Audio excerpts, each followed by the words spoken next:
Assalamualaikum warahmatullahi wabarakatuh. Selamat pagi dan salam sejahtera untuk kita semua. Shalom Swastiastu, Namo Buddhaya, salam kebajikan. Perkenalkan, nama saya Ernawati Bulu. Saya perwakilan dari SMA 1 Negeri Pekanbaru Riau. Di sini saya akan mencalonkan diri sebagai lembaga legislatif dalam Dapil 1 Kota Pekanbaru Riau.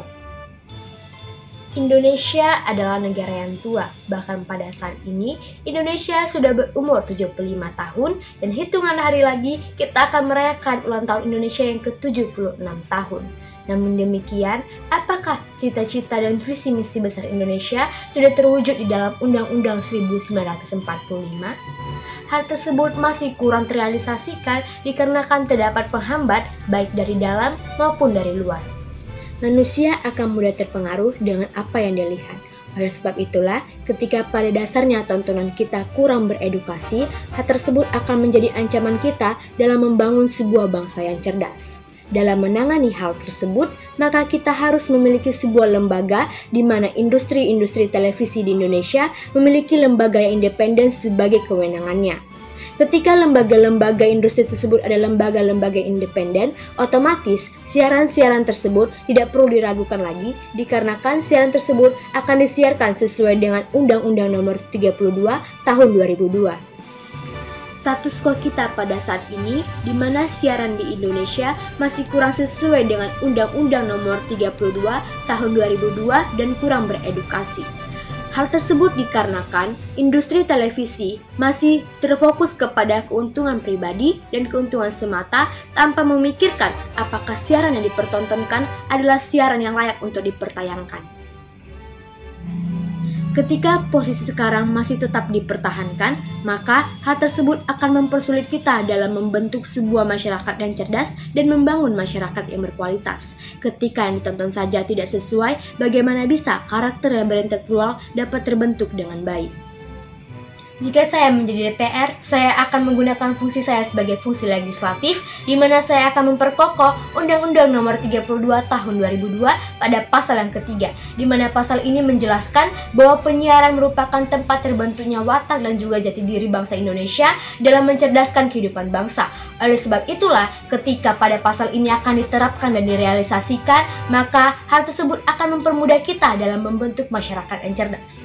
Lalu kemudian, saya juga akan memperkokoh Undang-Undang Nomor 32 Tahun 2002 pada pasal yang keempat dan pasal yang ke-36, di mana pasal-pasal tersebut akan diterapkan dan direalisasikan di dalam industri televisi, sehingga industri televisi tersebut akan menyiarkan siaran yang sehat, yang beredukasi, dan juga informasi yang fakta, di mana informasi-informasi dan berita yang disampaikan adalah informasi dan berita yang pada saat ini sesuai tanpa dipertanyakan kebenarannya. Lalu kemudian, ketika saya menjadi DPR, saya akan menggunakan fungsi saya sebagai fungsi anggaran, di mana DPR akan memberikan dana kepada industri televisi Indonesia yang berada di dalam naungan lembaga independen. Ketika hal tersebut terjadi, maka industri televisi Indonesia dapat membentuk sebuah siaran yang baik dan beredukasi.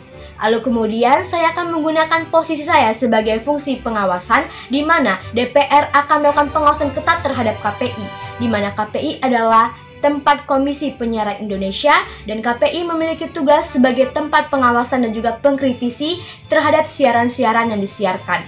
Oleh sebab itulah, ketika pengawasan tersebut akan dilakukan ketat, maka KPI dapat menjalankan tugasnya dengan baik, sehingga siaran-siaran yang disampaikan dan juga dipertontonkan adalah siaran yang baik.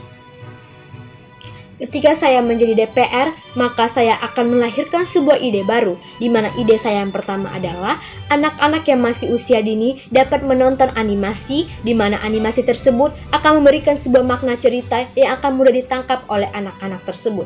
Lalu remaja, di usia sekolahnya, remaja-remaja tersebut dapat menonton sebuah program studi atau edukasi-edukasi yang dapat menunjang pendidikannya menjadi lebih baik lagi. Dewasa dan orang tua dapat menonton sesuatu sesuai dengan kebutuhan dan konsumsi pribadi mereka.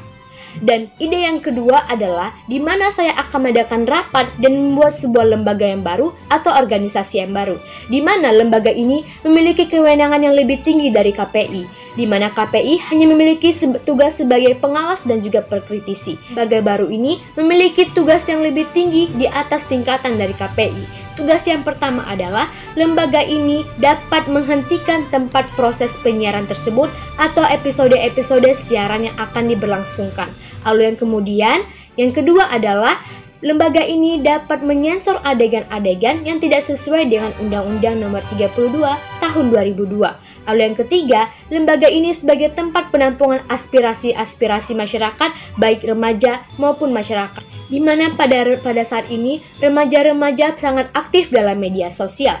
Tentu saja, hal tersebut akan mempermudah kinerja lembaga baru ini, di mana masyarakat dan juga remaja dapat memberi saran, ide baru, dan juga aspirasi-aspirasi baru dalam pembentukan sebuah siaran. Lalu kemudian, lembaga ini akan memberikan komentar atau ide-ide baru tersebut kepada industri televisi dan KPI, sehingga akan melakukan sebuah diskusi, dan kemudian lahirlah sebuah siaran yang sesuai dengan Undang-Undang Nomor 32 Tahun 2002.